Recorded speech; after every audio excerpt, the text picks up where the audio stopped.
ਇਹ ਗਜ਼ਲ ਦੇ ਕੁਝ ਸ਼ੇਰ ਨੇ ਕਿ ਐਸ ਉਮਰੇ ਹੁਣ ਜੀ ਕਰਦਾ ਏ ਕਈ ਉਮਰਾਂ ਮੈਂ ਜੀਵਾਂ।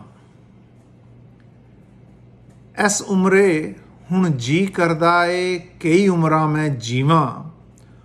ਹੌਲੀ ਹੌਲੀ ਸਹਿਜੇ ਸਹਿਜੇ ਘੋਲ ਕੇ ਉਹਨੂੰ ਪੀਵਾਂ।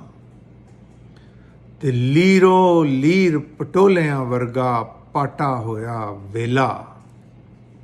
ਲੀਰੋ ਲੀਰ ਪਟੋਲਿਆਂ ਵਰਗਾ ਪਾਟਾ ਹੋਇਆ ਵੇਲਾ।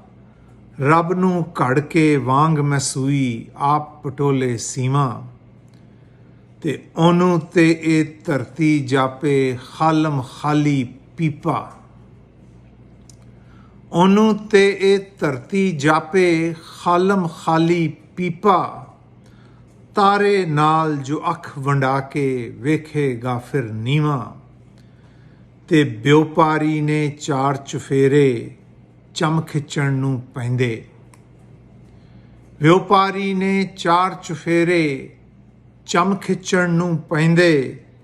ਅਮਲੀ ਬਣ ਕੇ ਸੌਦੇ ਵਟ ਕੇ ਕਿੱਥੇ ਕਿੱਥੇ ਥੀਵਾਂ। ਤੇ ਆਖਰੀ ਸ਼ੇਰ ਹੈ ਕਿ ਚੱਜਾਂ ਵੱਲੋਂ ਮੈਂ ਨਿਰਦੋਸ਼ਾ ਪਰ ਸਦਰਾਂ ਮਾਮੂਦ। ਚੱਜਾਂ ਵੱਲੋਂ ਮੈਂ ਨਿਰਦੋਸ਼ਾ ਪਰ ਸਦਰਾਂ ਮਾਮੂਦ।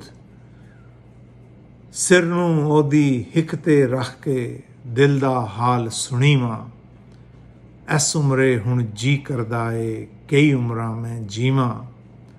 ਹੌਲੀ ਹੌਲੀ ਸਹਿਜੇ ਸਹਿਜੇ ਘੋਲ ਕੇ ਉਹਨੂੰ ਪੀਵਾਂ।